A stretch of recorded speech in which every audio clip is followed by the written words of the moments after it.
Yun, welcome sa aking vlog. Ako nga pala si Norman JRC Cumbe, o mas kilala bilang si Junior. Samahan niyo ako sa pag-jogging ko ngayon. Tara! Magsasaing muna ako dito para mamaya ay handa na agad.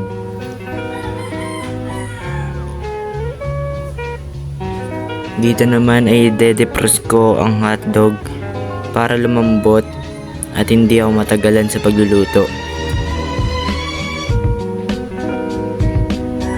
Yun, magpapainit na tayo ng mantika. Buksan mo na yung kalan. At ilagay mo na ang itlog. Dalawang itlog lulutuin ko dito para may energy tayo pagka magja-jogging na.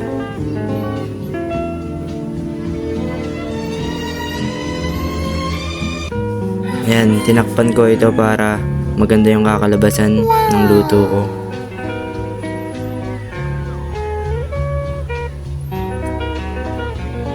Yan, kumuha na nga pala ako ng plato dito para malagay ko na yung itlog at maluto na rin yung hotdog.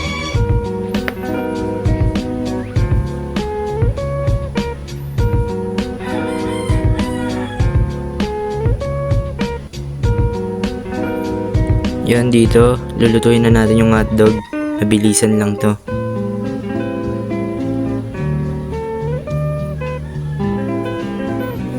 Luto na yung kanin dito.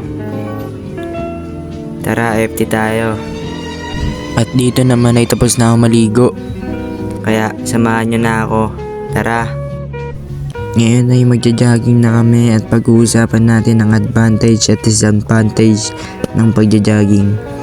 Ang advantage ng pagja-jogging ay improve heart health, help maintain a healthy weight, reduces stress, strengthen muscle and bones, increases stamina and energy. Ang disadvantage naman ay can cause injuries, put stress on the joint, may lead to dehydration, can cause muscle soreness, bad weather can make jogging difficult.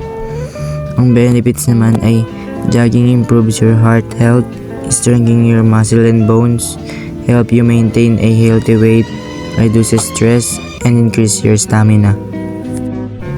Yun, hanggang dito na lang yung vlog natin ngayong araw.